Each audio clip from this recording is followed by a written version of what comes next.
fantastic.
This thing right here.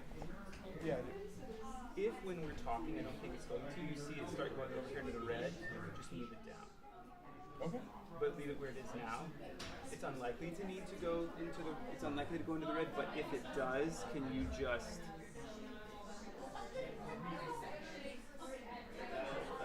If it goes into the red, will you just see? At the yellow, it goes in the red. Just reach over and do like that, and you can just kind of tell by watching us talk. Yeah.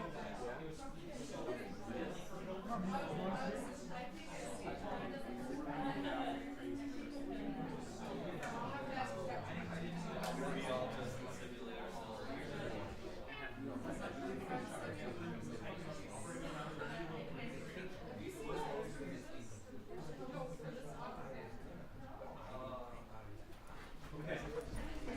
I think we're set.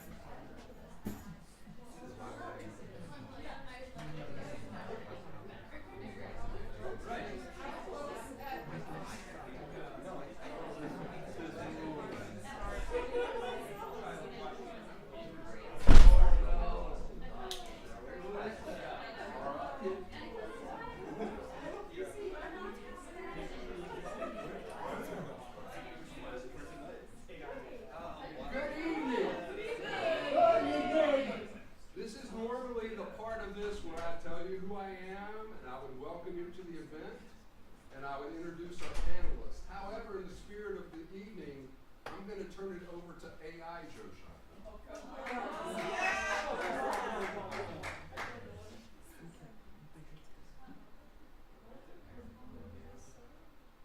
Hang on, AI Joe Shively.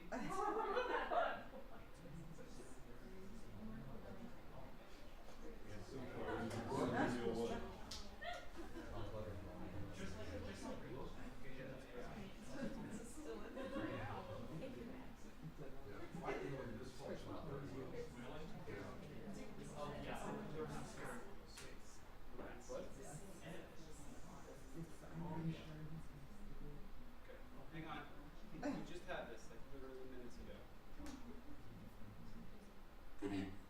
I am Joe Schott, Senior Associate Dean, College of Arts and Sciences. Welcome to the 8th Annual CAS Faculty Hop. Well, The annual hop event.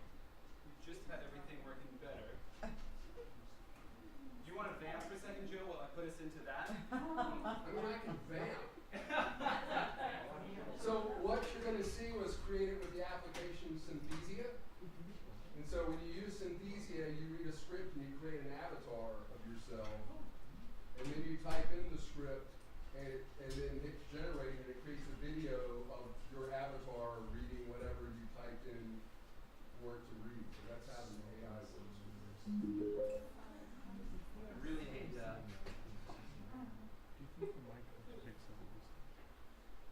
Hi, friends. No stress, Greg. It's all right. No, it's okay. This is what we get. We were just running this whole. I'll be curious to know if those of you who know this person really could tell the difference when it happened. It was a little shocking.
Good evening.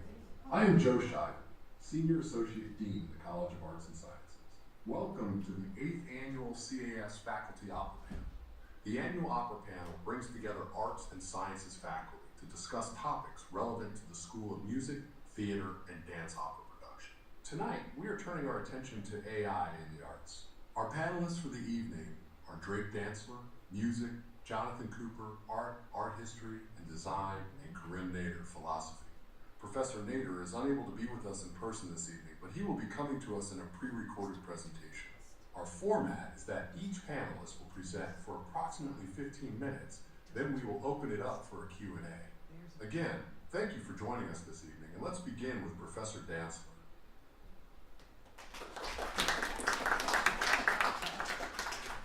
Don't clap for the robot.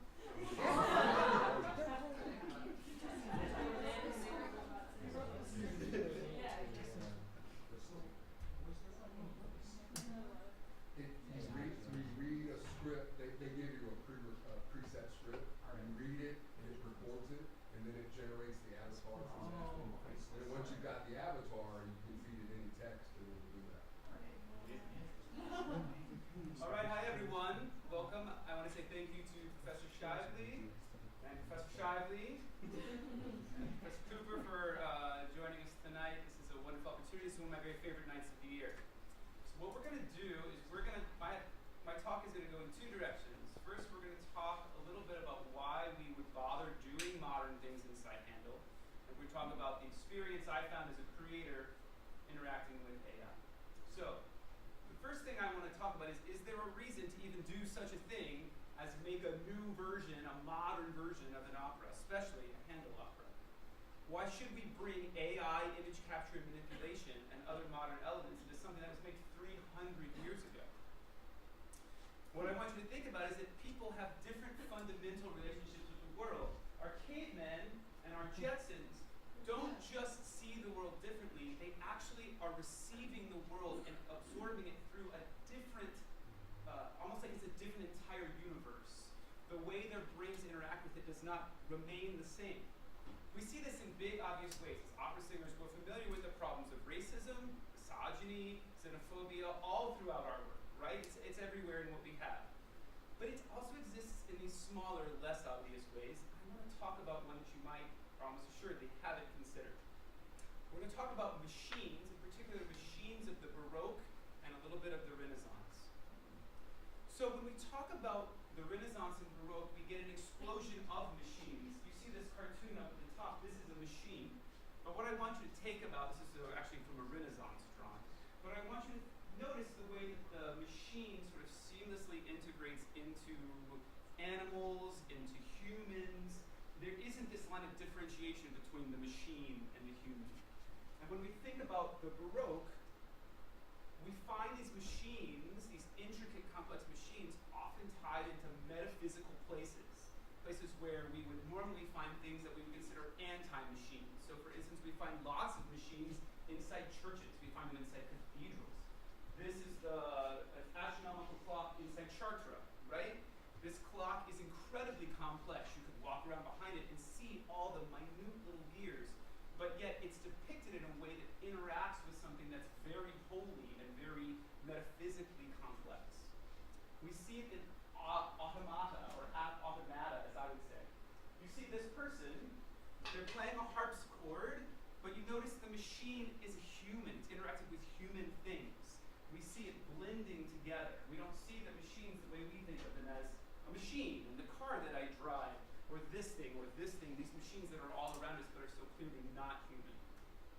We see it in waterworks, right? We get these very complex machines that bring water to something filled with gods, oftentimes filled with humans, filled with animals. We see this blending of machines and humanity.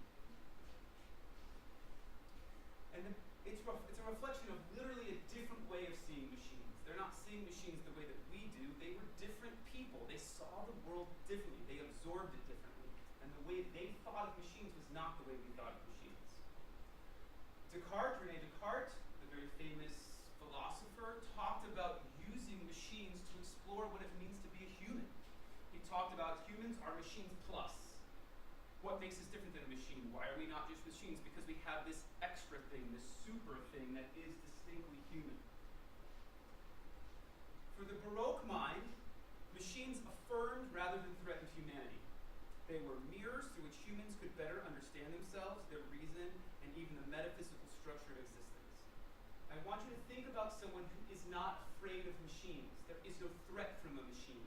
It is something that humans make that can never be human.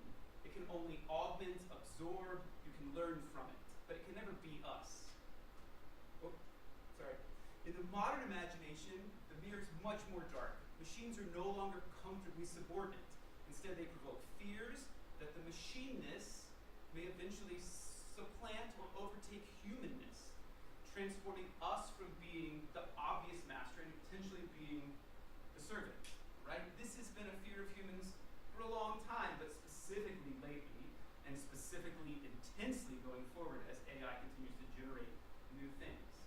So I want you to think about that as you explore what we're going to talk about: machine plays and machine operas.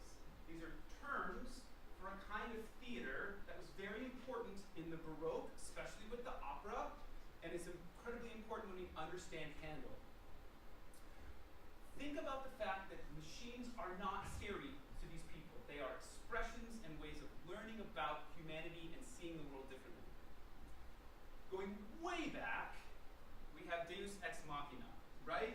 Literally God in the machine. Professor Kidger's here. He can talk about this with much greater precision than I can.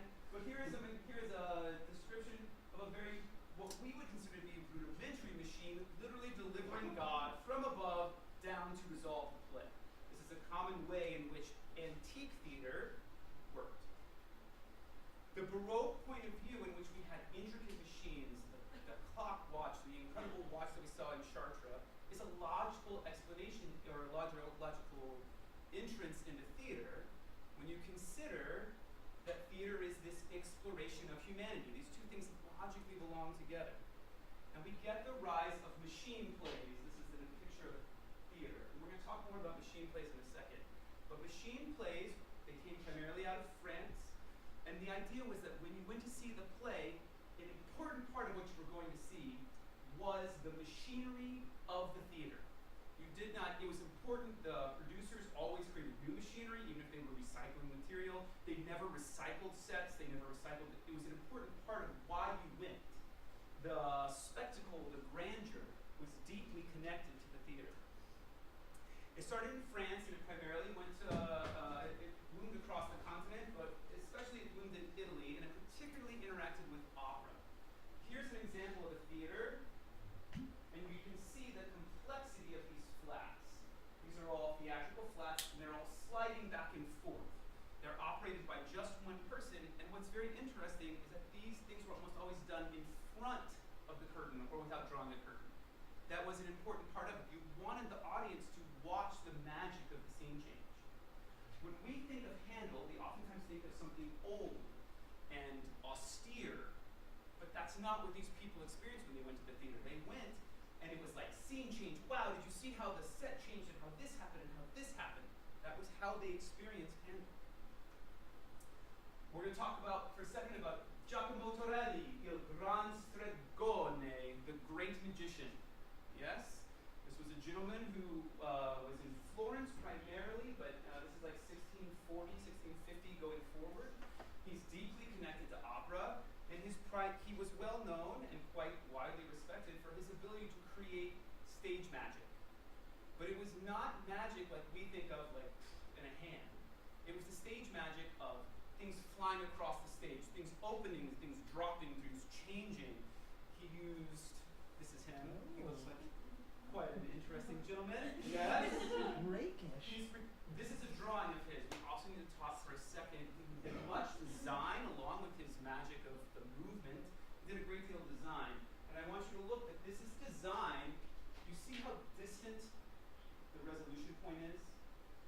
A lot of these sets that when you read, when you do Handel and you look at where things are set, it's nearly always set in some humongous space. It's never set like in someone's bedroom. It's always set like in the grand hall with mountains and trees and there's people on stage. It's because this artifice was an important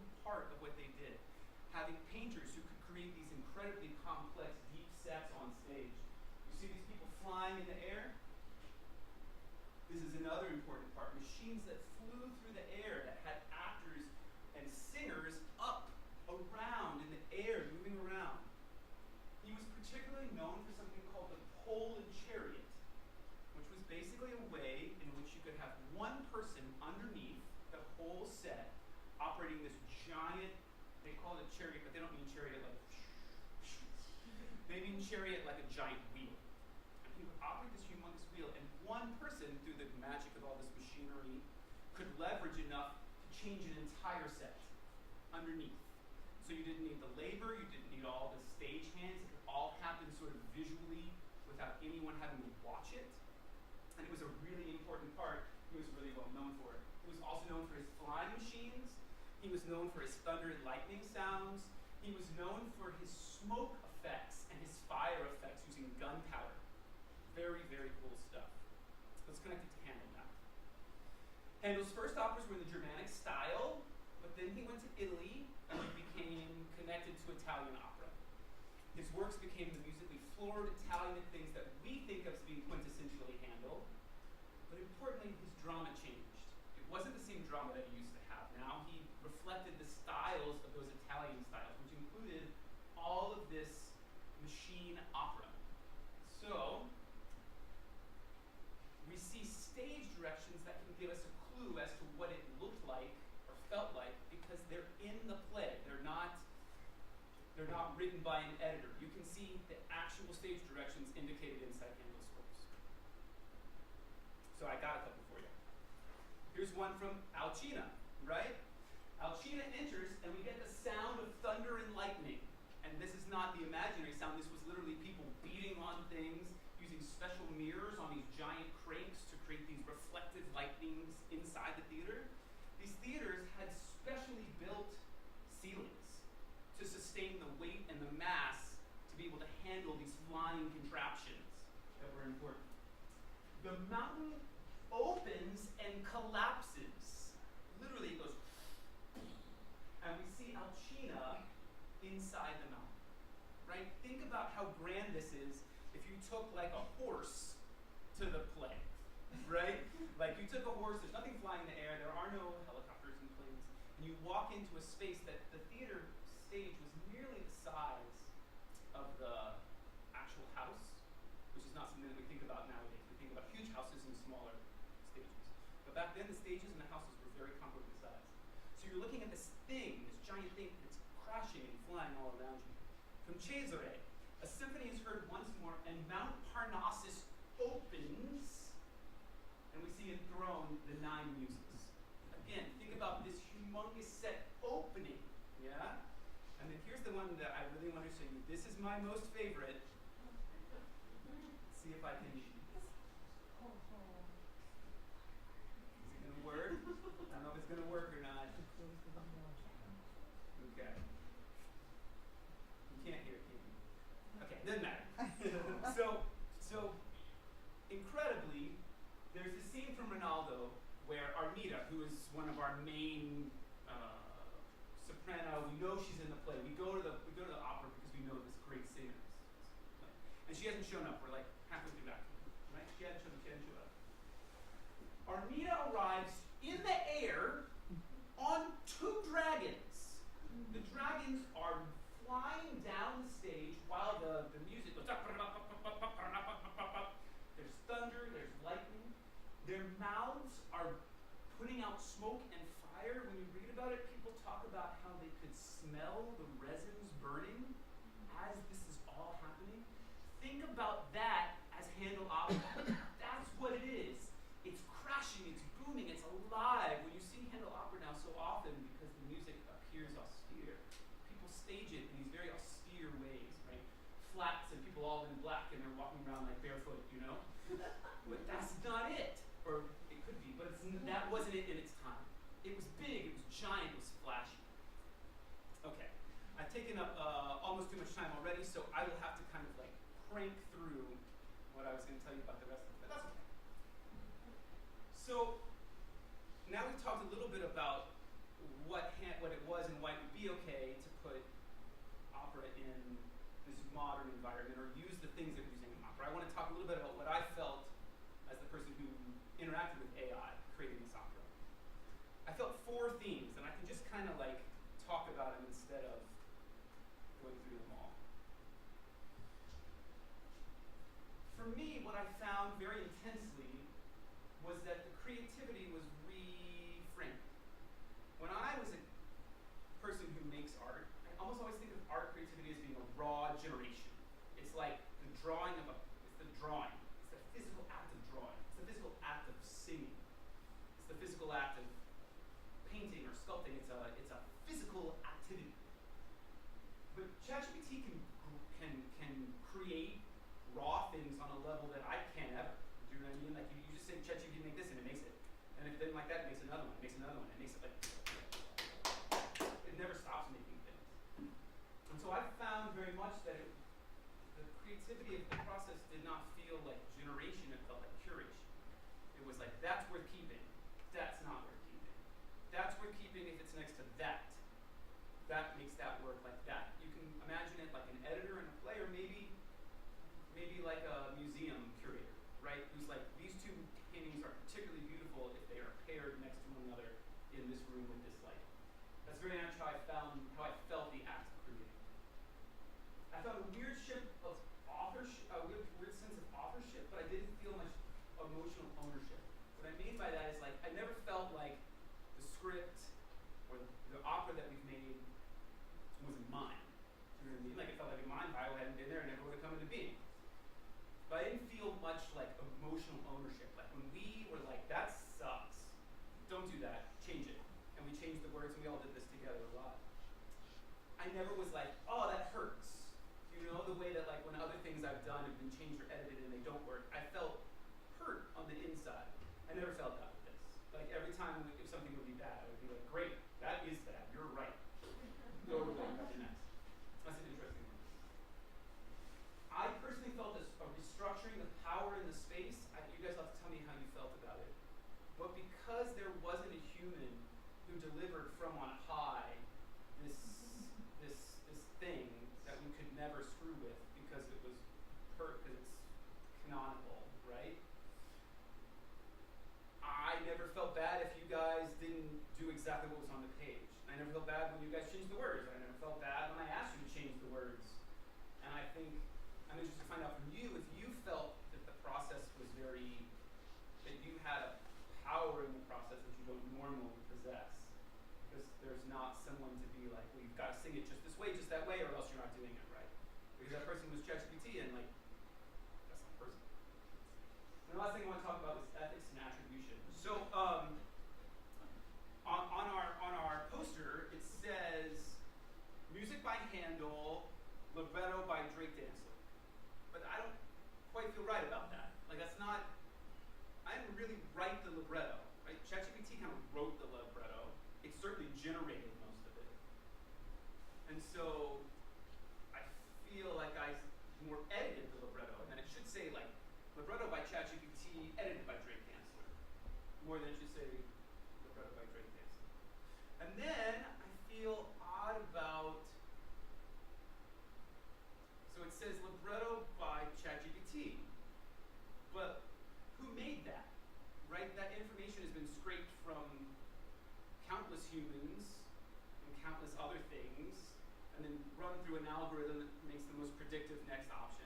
So should it be like libretto by everyone a little bit, and edited by Drake Dancer maybe?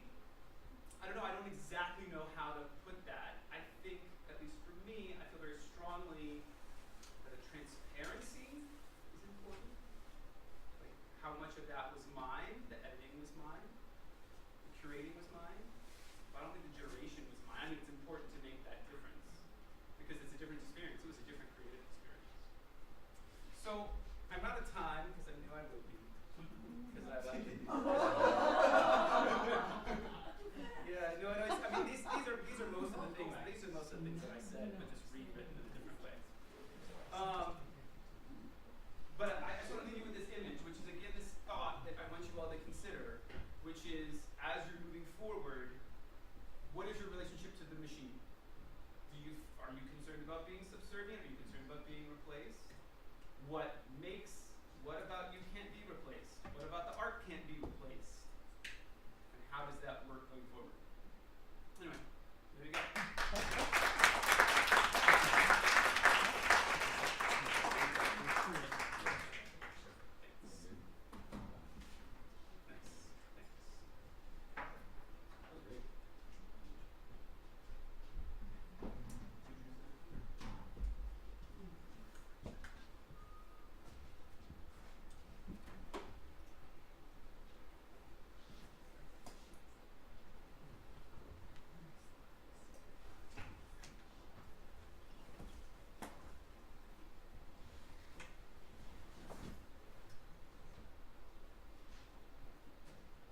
Hi everyone.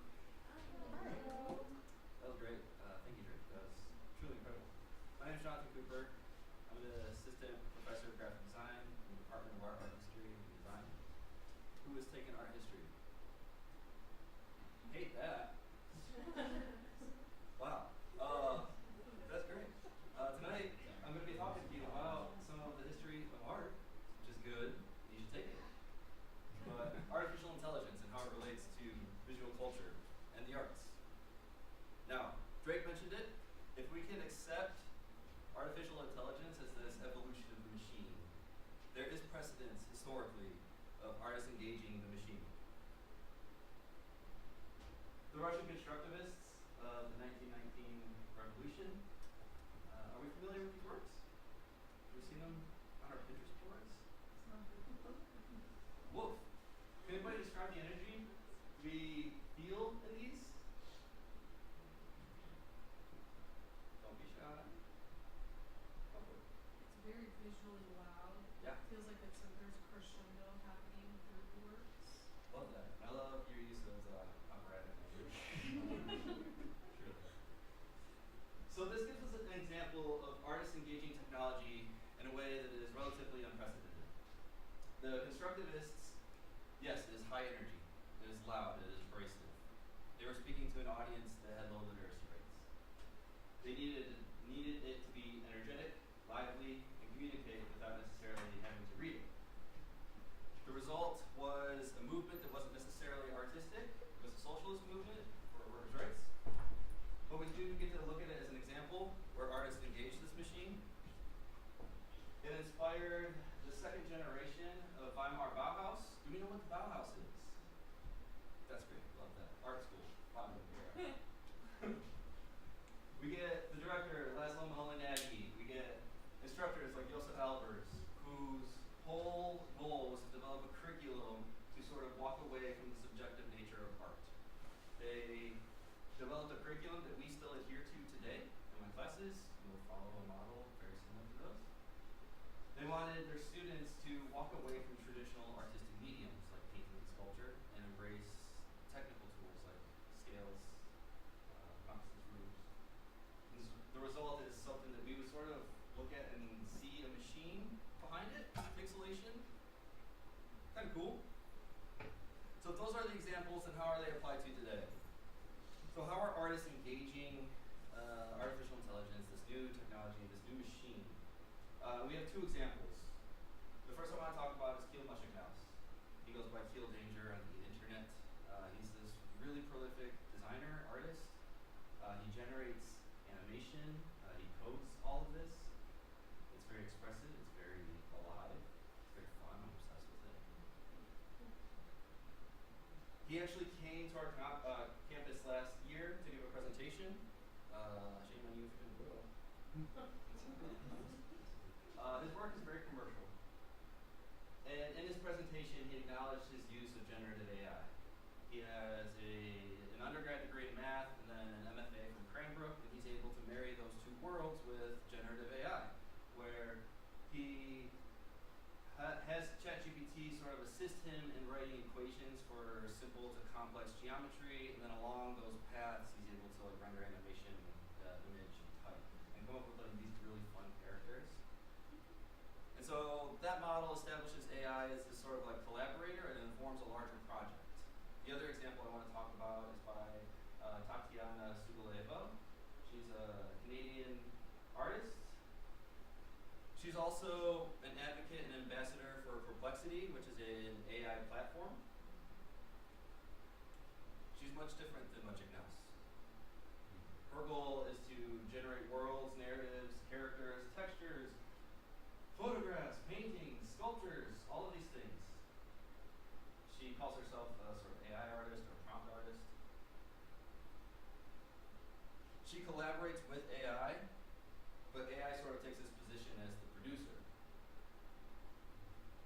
There's a distinct difference in those two relationships with AI. Why I talk about her and why I think she's significant is because she also approaches artificial intelligence as a playground. She engages her online community. She invites everybody to participate with her. She shares the prompts that she uses. She shares public access to the images that she makes. She shares the code that she makes. And the result is this sort of open source approach to a creative act, which is kind of beautiful. To her, AI is a playground. All of us are invited. And the reason I talk about that is because for the last decade in our field of arts and creative acts, we've been circling this idea of the democratization of design, which insists that we are all artists. In the perfect world, uninhibited, all of us would have access to the tools to create, to the education required to know how to create, and be able to access creativity at any time. Many people see AI as the logical conclusion to the democratization of design. Everybody can make anything at any given time. Now, it doesn't guarantee that everyone has access to a creative process. Everyone has access to a creative output. There's a huge difference in those two things. So the criticisms against AI, you should be familiar with these, right? Greg talked about them a little bit. It was trained unethically. It was given access to a bunch of copyrighted material and artists' portfolios online, and without permission was able to train on all of these things. Specifically, Grok, Midjourney, and even Adobe's servers were trained on child sexual abuse material, and that's super problematic because I don't have a choice to opt out of that, right? It uses too many resources. This is not exclusive to the creative act, to art, right? Every version of AI is using too many resources. But I would ask you, is there any artwork that exists in the history of mankind that is worth our planet? Correct. We have to say no. We have to be good people. And AI is implemented without consent, which, all of us use some version of software. We have Gmail through Oakland, and we all have that fun little star in the corner now that tells us we have access to Gemini. None of us asked for that. We all have it. We don't have a choice in this relationship. The main point that I want to address, though, comes with this relationship between friction and process. So when I say friction, the distance between desire and catharsis is shrinking every single day, right? Things are instantaneous. If creativity is an act, we have to look at it as a process, a beginning, a middle, and end. My creative process is never ending. 100 piles in my office is fine. Education is a process, right? AI affords us the ability to sort of circumvent a process and jump straight to production. It allows us to avoid a rigorous application of technical skill. This is exemplified in his post last year by Marcus de Paula. Now, if you're not on TikTok, which I might guess that a lot of you aren't, I hope so. De Paula is a creator. He covers the news, current events, and last year he released a video titled AI Art. To his 4 million followers, he said the following: AI art is sometimes the only way people with disabilities and people who are born with no talent can make art. I have no artistic talent, but I love the feeling I get when creating art. We should be able to dismiss this very easily, just by virtue of existing in a community of higher education. Nobody's born in a fixed state that can't change throughout a lifetime. And if anyone subscribed to that, I would suggest maybe college isn't the best place for you. As well. But beyond that, the point that he makes and the point that his followers sort of agree with is that the output is what is important, that the act of creating is immaterial. It makes no difference if there's a process or not. But the product is what we care about. And I ask, how do we value process if creativity is instantaneous?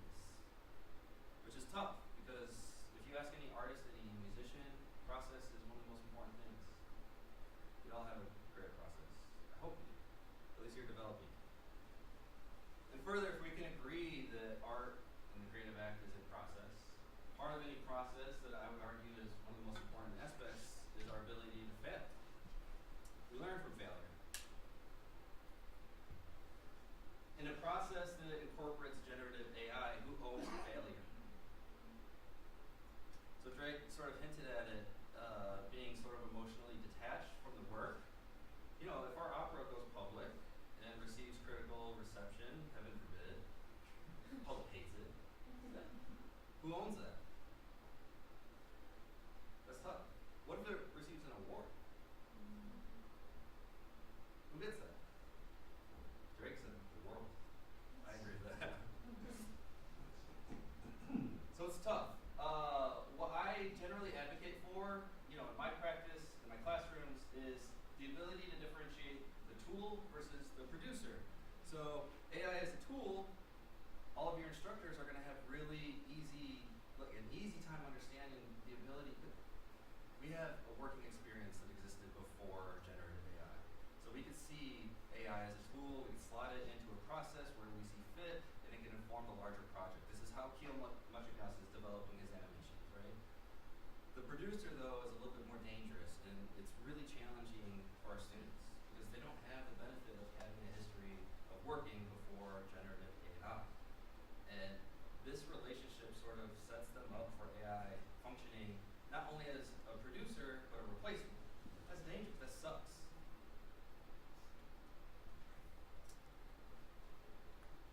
Historically, when we would engage art, when we would listen to music, go to the opera, look at a painting,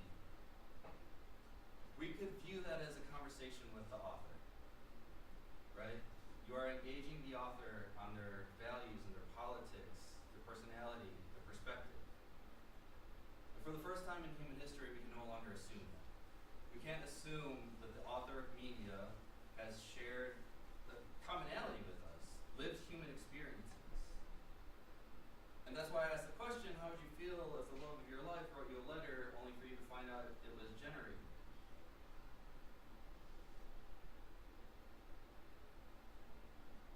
Bad. So we have to acknowledge the heartbreak that comes with this.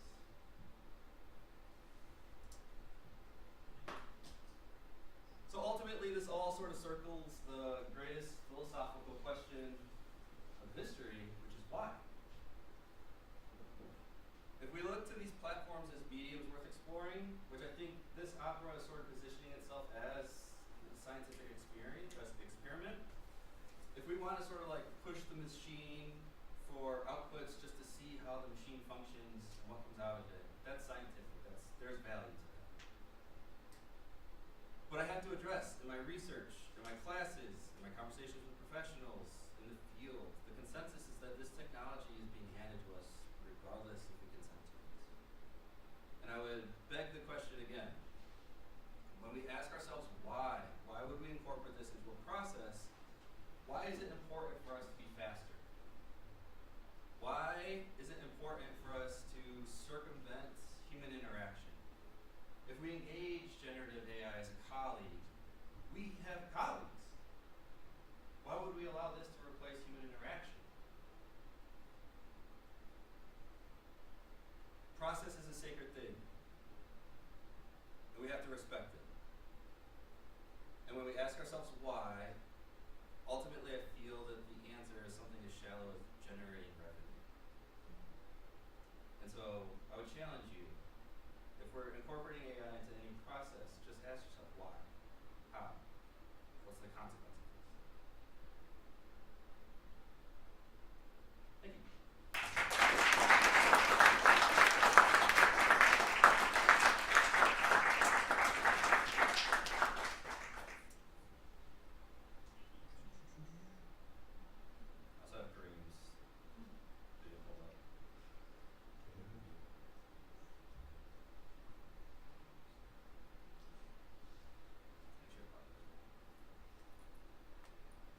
everyone. My name is Kareem. I'm an assistant professor in the philosophy department at OU. I first want to apologize for not being able to be here in person. There are circumstances outside of my control that have made it impossible for me to be on campus for this panel. But I'm really happy to be able to contribute virtually, and I'm excited for you all to be part of this panel, and I'm excited to hear about how it went when I'm finally back. So I'm gonna start in a very frustrating way in that I'm not gonna tell you necessarily what I want to argue for. I'm gonna go through a couple of thought experiments to get us started. So those are two thought experiments by Tien Nguyen, who is a philosopher at the University of Utah. He asks us to consider two different cases. The first is the case of Max, the consummate follower, who differs whenever possible on matters of taste. So he's always asking his friends what they think about certain things, and he tries to bring his judgment and match his judgment with the judgment of his friends by listening carefully to the reasons that they have for thinking the way that they do. So for example, if Max and his friend Jones are watching The Shining, Max might first think that the scene of Jack Torrance chasing his family with an axe is really disturbing and upsetting and scary, but he learns that his friend Jones doesn't really think that The Shining is a very scary movie at all. He says that Shelley Duvall's performance is not compelling, that it detracts from being immersive, from being upsetting. And so Max listens to his friend's reasons for thinking that The Shining is not a scary movie, and then he ends up being in agreement with him. So he overrides his initial judgment and comes to judge that the film really isn't scary after all. The other case that Nguyen asks us to consider is the case of May, who's a consummate gratifier. So she is a filmmaker, and she aims to make movies that satisfy the desires of her audience. All of her creative filmmaking choices are made with such anticipation about audience reactions in mind. So in the process of making a movie, she might face a decision about how to portray a character. She might have her own views about how that character might be portrayed. She might find the character to be obnoxious or uninteresting, but she believes that the audience will find them heroic and inspiring. And so she chooses to portray them positively, just to please her audience. In both of those cases, it seems that something has gone wrong. It's not necessarily that Max and May are bad people for doing what they're doing, but there is something that's missing. There is an ideal in our engagement with art that we might aim towards that Max and May are not meeting.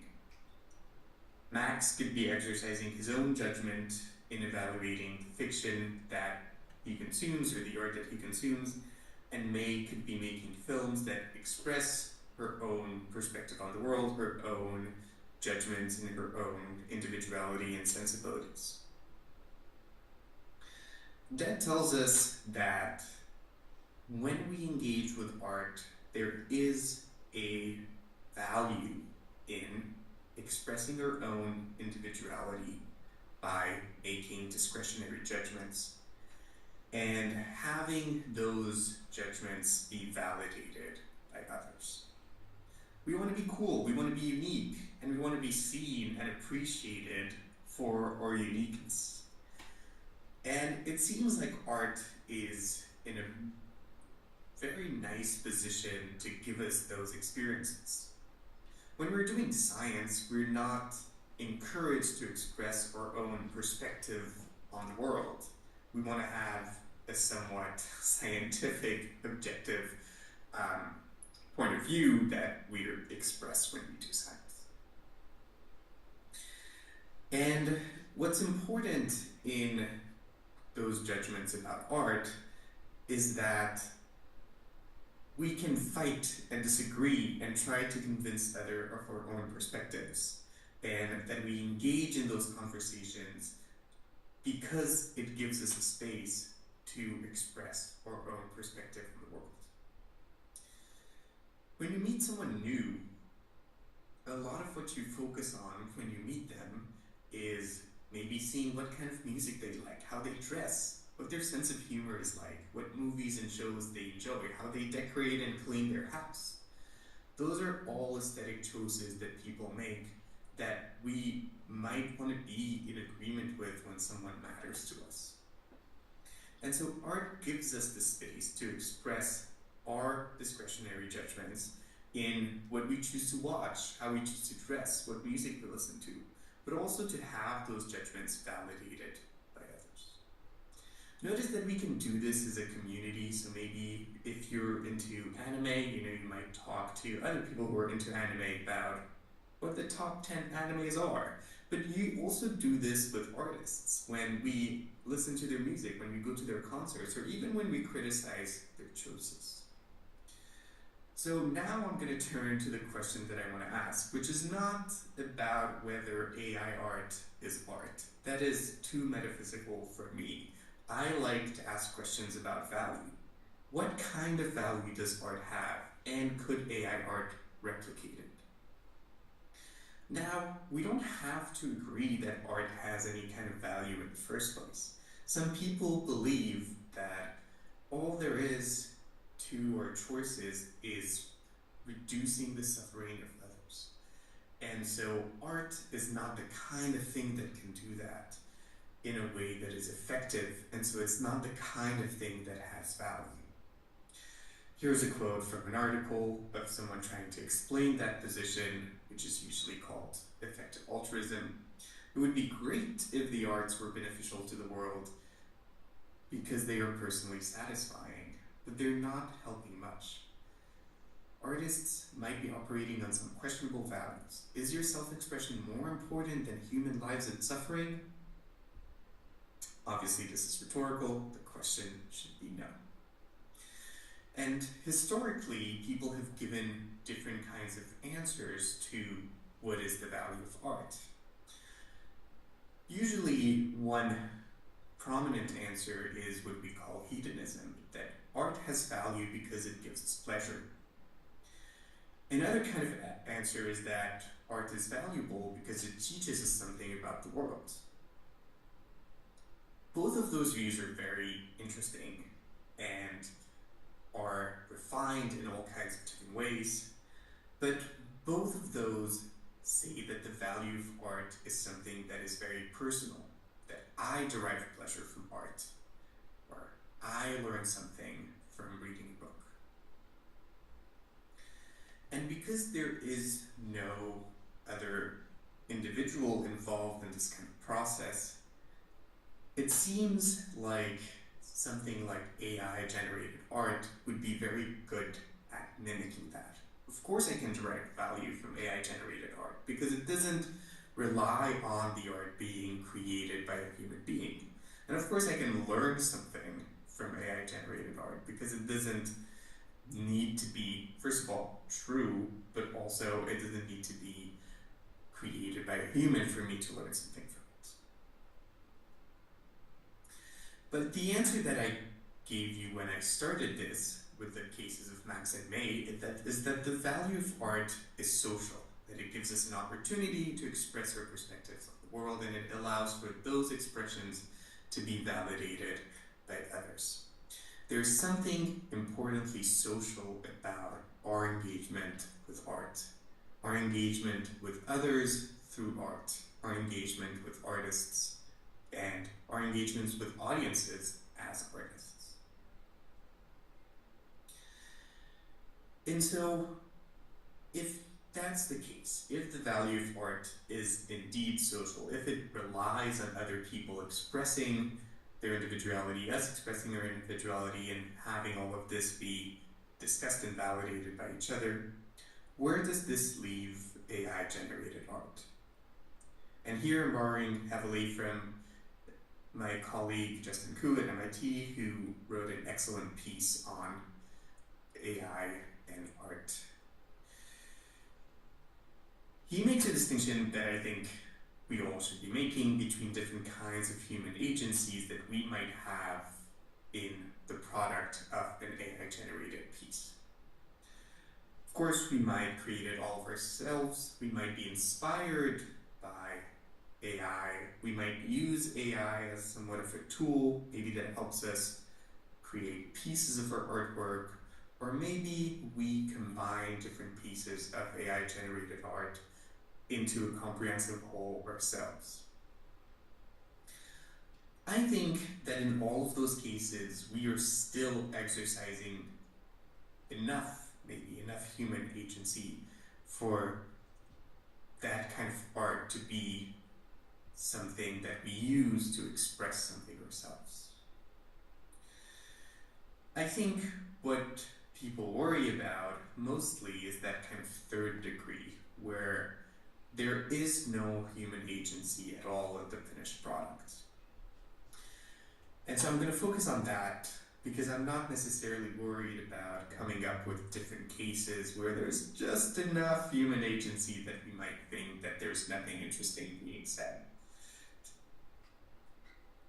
And so if we focus on that third degree, we will notice that there is something that's missing from AI-generated art, that it seems to be more in line with how May created her film, recognizing what the audience wants and just giving it to them.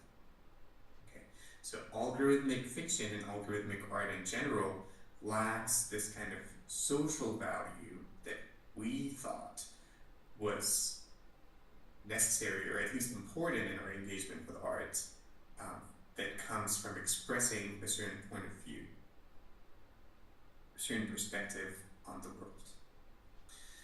Now, I think that this argument might be a little bit too restrictive. I think that it's perfectly possible for AI-generated art to give us a perspective on the world, but maybe one that is completely made up, that doesn't correspond to anyone's real perspective. And I think an apt analogy here would be to look at beauty that is not coming from human-made artifacts. We do find beauty outside of art, in the everyday, in nature. And in those cases, we might find ourselves ascribing meaning to those things, to those beautiful things. We find shapes in the clouds and patterns in nature, and we find comfort in a hike through the woods. Now, of course, it's a little bit ironic that I'm comparing the value of art, or AI art, to the value of beauty in nature, considering the environmental costs of AI art. But I think that if we can find beautiful things and we can find value in beautiful things outside of human created art, then there's no reason to believe that AI art is an exception. Now, this still leaves us with an interesting and valuable practice of human art, right? So in 1997, IBM's algorithm defeated the chess world champion, who was Garry Kasparov at the time, and that was the first time that a computer had defeated someone in chess. And we have even more powerful algorithms today that can do that. But despite all of this, people are watching chess a lot more than they used to. People are watching chess on Twitch and on YouTube. And so how do we make sense of that? It seems to me that we appreciate watching people do things, watching people going through the process of doing things, right? There's drama in human chess. People have very specific play style. And so we shouldn't be putting human art aside because there is something really special in it. There is a really important and interesting value that we can take away from. And so how do we make sure that human art remains at the center of our aesthetic practices. One way is to focus on the creative process, to bring attention to how art is made in the first place.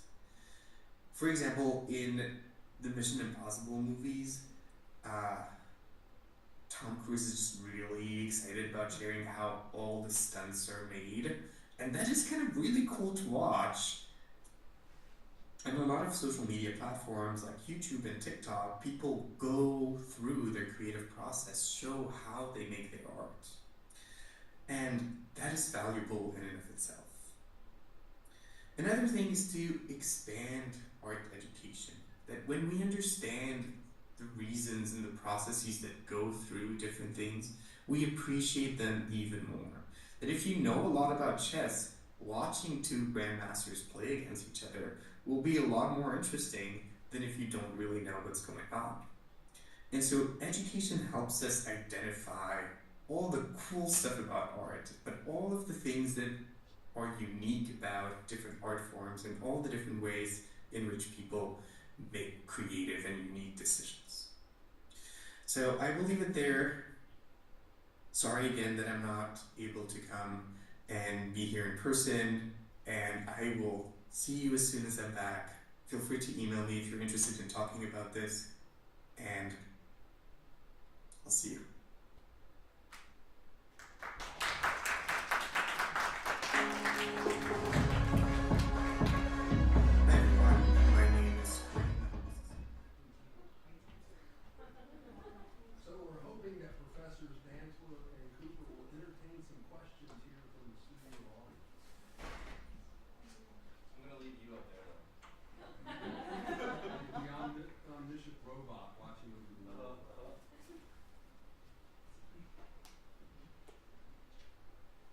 Do we love AI?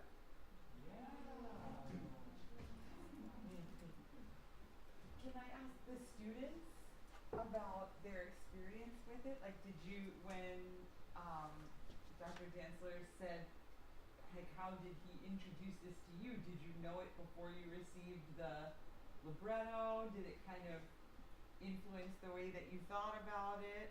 What was your experience with that?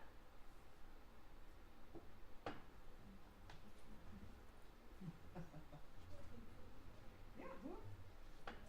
Oh yeah.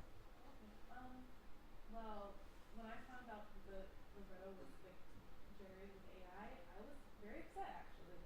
I felt like that there was a part of the creative process that was taken out of it, and I had discussed it with my voice teacher, and I'm like, there's students here who are in creative writing, there's students who are in who are working to become composers or become lyricists, that I feel like in that moment I felt that those resources could have been used towards this effort. And yeah, I mean, I've grown to appreciate what we have created so far, but initially I was fully against it. So something that I think is often not considered, or maybe perhaps not considered much, is that there oftentimes is a discussion of the trade-off of, if we do this, then we could have used these other resources. The reality is, if we didn't do this, there would have been nothing. It's not there was no option to use a student, right? That could never have been accomplished on time. We would not have had the skill or the experience to produce something of the nature necessary to do what we were doing, right? We could have hired an external professional, but we don't have the budget to do that. So there simply would not have been. It just would not have been, right? And I think there's a discussion point to be had, or consideration to be had, that a lot of the discussion, a lot of the point of view taken in this, is in this 100% everything can be traded off kind of way. You're talking about friction, right? I think there's something to be considered, that it's not always the act of this or that. For us, a lot of times it's the action of this or nothing. And so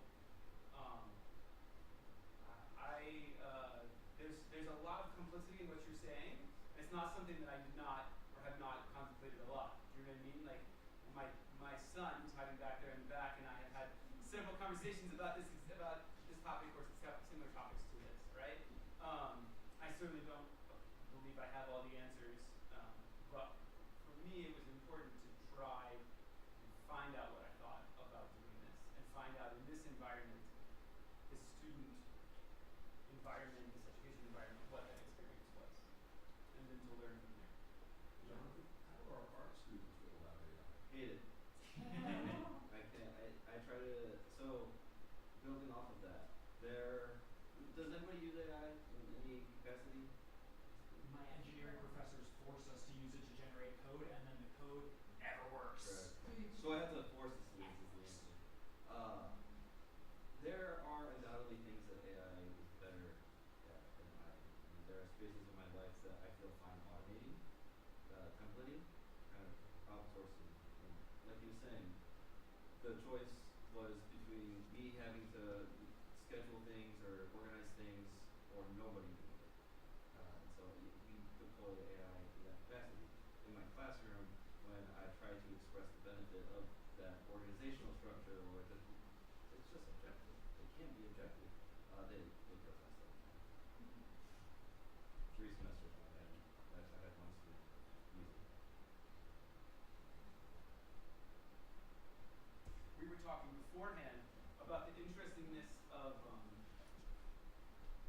the proximity to replacement level, right? Like it would be very difficult for someone to replace their voice teacher with an AI voice teacher. That would be very challenging, right? It's a lot easier to ask the AI to make a poster, not to make a poster. I don't love that. but it's very easy. Do you know what I mean? And I think that's another complex consideration. Is there are artists working in numerous ways in numerous environments, and they are all in a different relative position to AI and its capabilities. Yeah, I think kind of similar to what like Amir was saying. I don't like AI. I don't use it. I don't approve of it. So when I found out that we were doing a show that was generated with AI, I was kind of upset, and I like took some time. I know like we did the survey, so like I did the survey, and I was like when I was doing it, I kind of really started thinking about like what you said about how opera really is in like a dwindling field. It's really hard to find the people that know enough about it to do these tasks and like create these things. And I just think that it's not, I don't necessarily feel like what you're saying, I don't necessarily feel threatened by of being replaced by AI, because I know that a lot of what the creative process is, of like what you were saying as well, in what we do in music and what we do in arts in general, can't be replaced by AI. Like I know a lot of like yes, the AI like generated the script and helped us write it, but at the end of the day, it wrote the script and then we did it and we changed like half of it, because we as humans know more about the human experience than a machine can ever know. And the AI isn't performing it and the AI isn't creating it, because we are the only ones who can create and live that experience. And so I think for that reason, like I don't feel threatened by AI, and I think that it's an important tool that we can learn to use as long as we know like use it.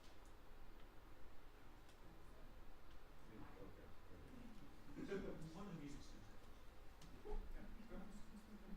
I'm sure that Professor Cooper especially can relate to this, but see, I feel like, I'm a composer, and the other, a couple weeks ago, my sister shared with me a YouTube video of a song she really liked, and she goes, all the pictures of this YouTube channel with AI generated.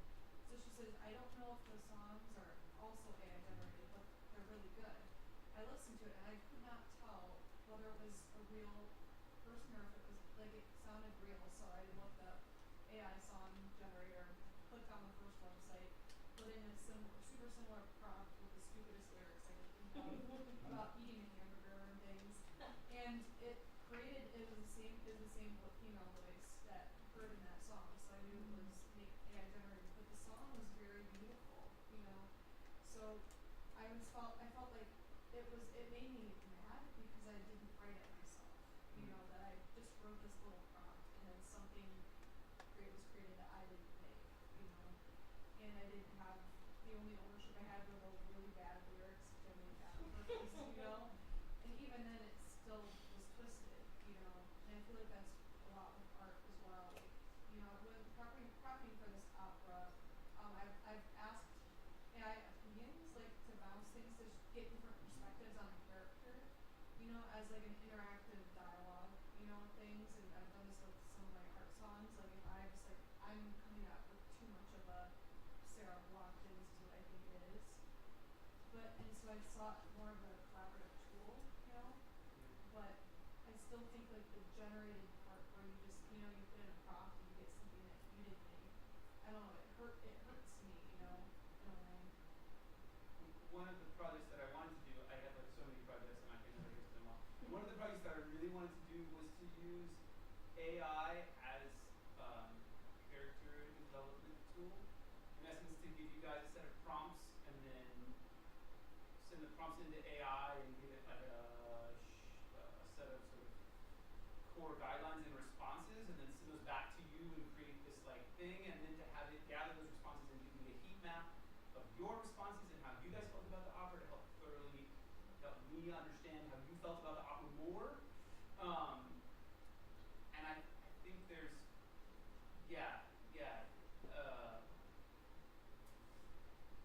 like the way that you were talking about using it as a tool, right? I think it's just a very complex, confusing thing to try to work your way through about what's a tool and what's not a tool and what's helpful and what's not helpful and what's authentic and what's not authentic.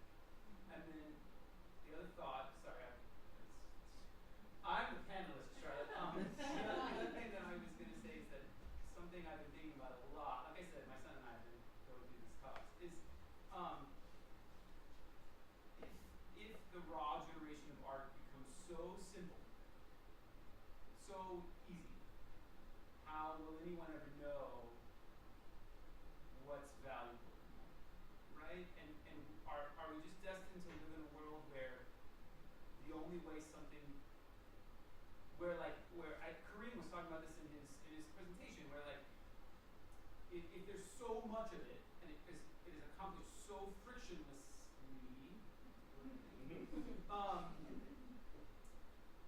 what will we be left deciding to absorb? Will we only like it if we can absorb it by visually watching another human do it at that moment, and then assume that everything else we hear is not authentic, even if it was authentic? Like, will we lose all forms of the ability to discern if something was authentic or not?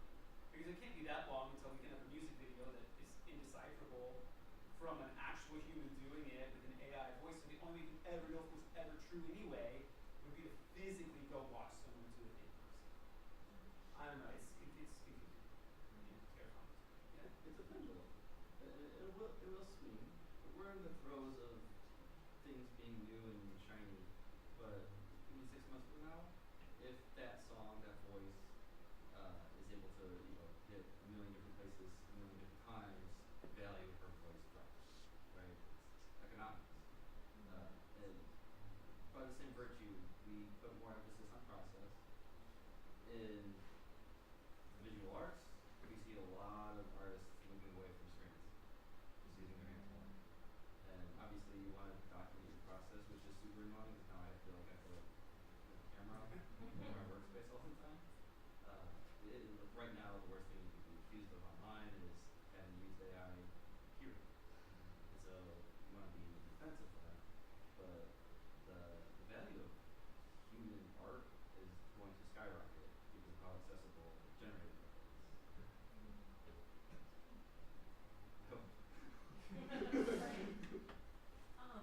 I also think that like when in this conversation of like utilizing the resources, like one we talk about like the economic or environmental resources that get used up a lot with AI, but then I think something that often gets left out of the conversation is like the concept of like cognitive atrophy, which is being studied a lot. There was a recent study at MIT that basically has been showing an increased rate in cognitive decline because of screens and AI usage. And when we stop engaging our brain in these tasks in the process, we're losing those synapses, those neural connections, and they like don't come back. So I think that there's a very big trade-off of like if it's like use it or lose it, and is it worth like losing our innate like creative thought process abilities to like simplify a process for ourselves. You know what I mean? No, I just said no. No. No is not. Yeah. Why do people smoke? Right. I've been debating whether or not like it's worth playing the devil's advocate to some of these concepts because I don't want to misrepresent like exactly how I feel by making it an interesting conversation point, but I will do that now. I do find that there exists a possibility that we have a little bit of what do you call it? Concern trolling over some of the things that we're involved with, right? Like I see what you're saying, like cognitive decline, right? But it is also possible that by eliminating lower order tasks, you produce the ability to people will develop different neural circuits that cover larger global tasks, and that it might not all be as simple as what we are now is what we all should ever be. And I sometimes wonder if there's a desire to again, I want to not like just be like, no, I'm 100% gung-ho, AI everywhere all the time. That's not the argument I'm making. Please don't put that argument on me. That's not what I'm saying. My favorite people here. But I do sometimes wonder if we're like, if like this is it, this is the tool that all the other tools we're always making forever and ever and ever, right? Like we got the Industrial Revolution so that we could make more things, so we could be more in contact with one another, so we could make the internet, like it's all going to this thing. And that here we sit on the precipice of it, and that's terrifying, right? It's like legitimately terrifying, and I'm in my 40s, and I find it terrifying, right? You guys have a lot more life left to go than I do. I can understand why it's absolutely terrifying, but I do wonder sometimes if there's this like desire to, as opposed to the desire to restrain or explore, if there's a desire to shut and close because we're too afraid to find out. And that we might just find out that like, okay, we have the Industrial Revolution and we polluted our planet really badly for a while, and we were like, holy crap, this is awful. And then we started working on that, and then later we found different kinds of pollution, and then we started doing those, and now we're trying to, you know what I'm saying? Like that it's not that whatever we are right now is the best of all things, and anything that's not this exact arrangement of life is going to be worse. So I'm not saying AI gung-ho all the time. I'm just trying to for the sake of a good conversation point, I want to say that. So the pendulum effect, Yes. right? We are old people, and our son is therefore old. The difference that 15 years made in the development of how to parent through cell phone usage is vast. We messed this totally up because cell phones were brand new. And we didn't know.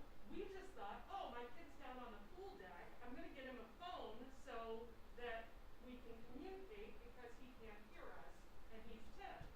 Okay. We didn't know anything beyond that, right? We didn't police the way I know you mentioned your son. So there's been some policing. Can we make him stand up?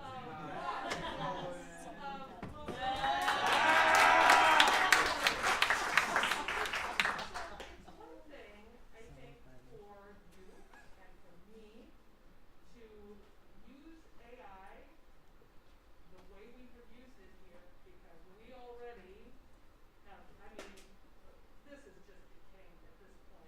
You don't have to worry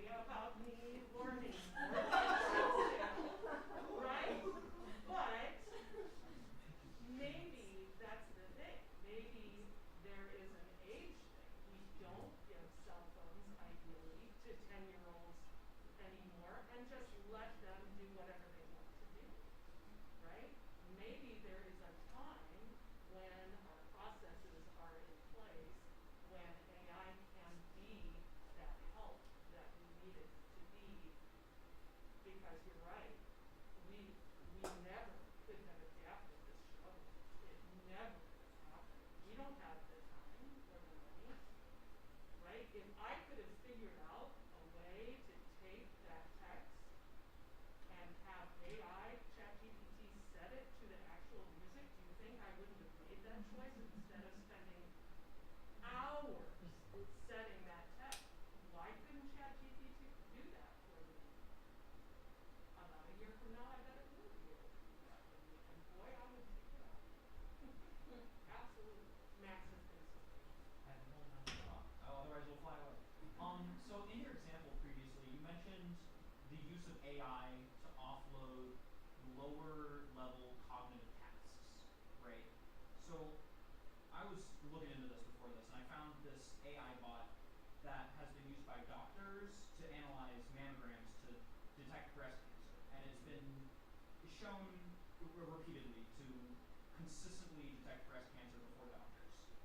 Now, my question is, why is there one of these and everyone and their moms is more invested in pushing slop arts down our throat rather than doing something useful with the Well, Max, I can't speak on this authoritatively, but I bet this is like a selectivity bias.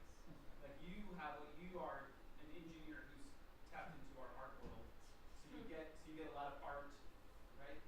But I think there's a pretty significant amount of if you were to look through what you were talking about, you'd find a lot of use of AI in what we might consider to be almost objectively, obviously good outcomes. You know? I mean, I know there are a number of medicines that exist today already that exist because AI is like, this combination seems like it works over there and over there, and if we put them together, let's find out what happens. Do you know what I mean? Like, yeah. But I'm not speaking authoritatively, I can't guarantee that. You know what I mean? But I think so. What's that? So, you guys have talked quite extensively about like the ethics and the questioning of the ethics of adapting art and making art using generative AI. But what I'm kind of curious about more is like, how much did you consider the ethical ramifications of even adapting Handel's work or any past artist's work at all? Because like the question I've been kind of asking is like, if I change the core thematic material, the core content of a piece of art, is it even the same piece of art? Like, can we even say that Handel made that? And I've been kind of like trying to compare it to like in the 90s, there was that really big boom of people making like parody music, like Weird Al. Like when people listen to him parodying Madonna, nobody listens to that thinking they're listening to Madonna. They think they're listening to Weird Al. In the same way, what you're doing is kind of like a parody. You're taking Handel's music, but changing all of the content of the words and the way that people dress and act. But we're listening to this thinking it's Handel. And I'm just curious if you considered, like, is that fair to Handel? If he watched this, would he think this is a fair representation of his art? Okay. So I can't possibly speak to what Handel would feel. I will tell you that Handel freely adapted other people's works, right? And I think one of the rules that we all agree to when we release art into the universe is that we agree to allowing other humans to interact with it. And whether or not Handel, who's been dead for 300 years, would appreciate that I adapted his music is almost immaterial. Like, when you make work and you share it with the universe, you don't own it anymore. Like, we have this thing called copyright, which is kind of like a weird thing that we invented. But you don't own it anymore. It's given to the world. If you want no one to ever interact with your music, then don't give it to the world.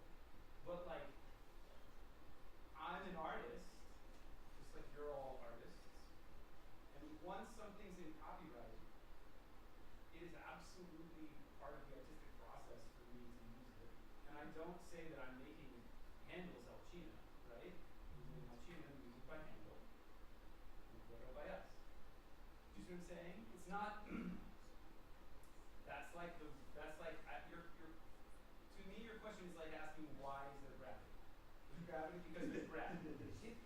I can adapt Handel's music because I can adapt Handel's music. Like that's just the nature of art in this world. Like, let me give you another example, a more complex idea. Where did the idea that came into my mind to adapt Handel's art come from? It came from me. I am a collection of neurons that comes from genetics and epigenetics of me built through my entire life experience.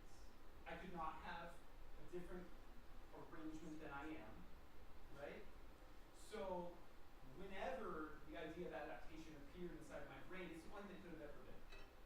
And it is by the very nature of being me, the act of living. So when Handel's music arrived at my when Handel chose to write his music, he was writing the only thing that he could have ever written, the only arrangement that was based on the only life he could have ever lived, and the only inputs that ever come to his body. It's really like not different. The beauty of music history is that we can make a little bit of a guess as to what Handel would have thought. Handel was a businessman. And I should let Dr. Kidder speak to this. But my best guess is that Handel would be flabbergasted at the thought of people paying money to come hear his music in 2020. What is this? Six. I think he would be delighted. I think he'd want to cut. Yeah, he And would. and I think he would be excited by the technology. I think that was kind of the point of Dr. Danzler's machine. Dr. Kidger, do you have something to say about that? So, in the 18th century, composers of Italian opera routinely reused their own music, adapted their own music, stole the music of other composers without attribution. Sound familiar? And Handel did that because he was under pressure to produce these Italian operas for London. I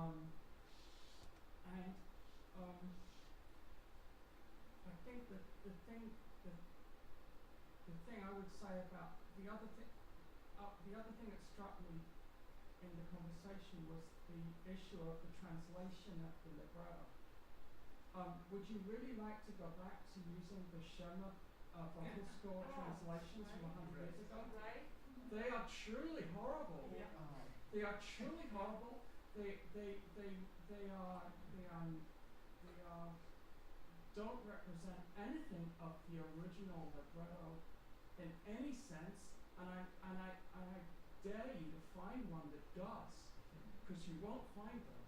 Like Mozart, Handel, Verdi, Wagner, the Schirmer vocal score with the English translation, those English translations are awful. Sanitary. They're just sanitary dribble. That are designed to rhyme. And that's it. And so I think that the issue of finding a way to recast a text into a piece of 18th century vocal music. There's one other thing to say, which is that whilst many composers, Handel included, sometimes made a big deal about the link between music and text in terms of the music reflecting the text. Most of the time in opera, especially in arias, it didn't happen because the music was getting composed separately from the text. So and there are cases where you can't mess with it because of copyright laws. But once it's in the public domain, and this one clearly is, like we wait for so long. Like I don't know. I was teaching a business course in copyright law when Winnie the Pooh came out. And so if you've taken it into the public domain, when all of the works of A.A. Milne became part of the public domain, and the most terrible horror movie adaptation of The 100-Acre Wood. It was funny. It was funny, but it was pretty bad. And you just think, does A.A. Milne want Winnie the Pooh to be represented that way? No. But for how long can his estate claim ownership of something he created without letting the rest of the creative world kind of riff on a theme? It's kind of like jazz in a way. I forgot one really big point. So that words like parody were put out. One of the things that happens routinely in 18th century opera is that people go to performances of 18th century opera, and they write bootleg versions of those pieces, and then go away and then produce their own simplified versions of those, or indeed, and so you get these. We know that there are these different. That a piece of music appears, an opera appears, and then magically, a couple of weeks later, another version of that. Of that piece appears. Gilbert and Sullivan had to deal with this in spades. That's why they called it the Pirates of Penzance, because people were pirating HMS Pinafore. So there's the issue around the other thing I wanted to talk about is pastiche, which is the notion of combining arias and choruses from different pieces of music and putting them together to make an opera with those pieces by different composers from the 18th century. Any observations our panelists would like to make to finish us up this evening? This is been a good conversation. You're asking those questions. Good philosophy. Yeah. Read Baudrillard's Simulation and Simulacra. Baudrillard, French philosopher, Simulation and Simulacra, documentation of just a relationship with imitation. Everybody in this room should read that book. It's not long. I just want to say I thank you all for coming to this, and thank you for being part of this project.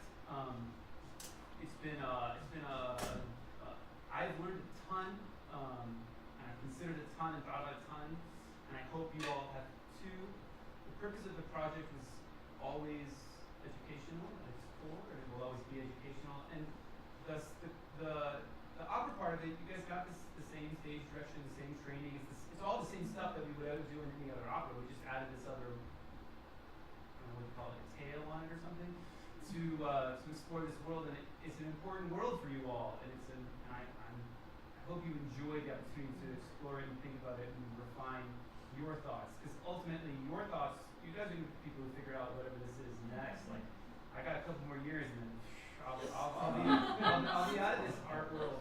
And you guys can be out there fighting the good fight. Yeah? So, yeah, I just want to say that. Just keep thinking about it and considering it, because it's really complex and the answers are not like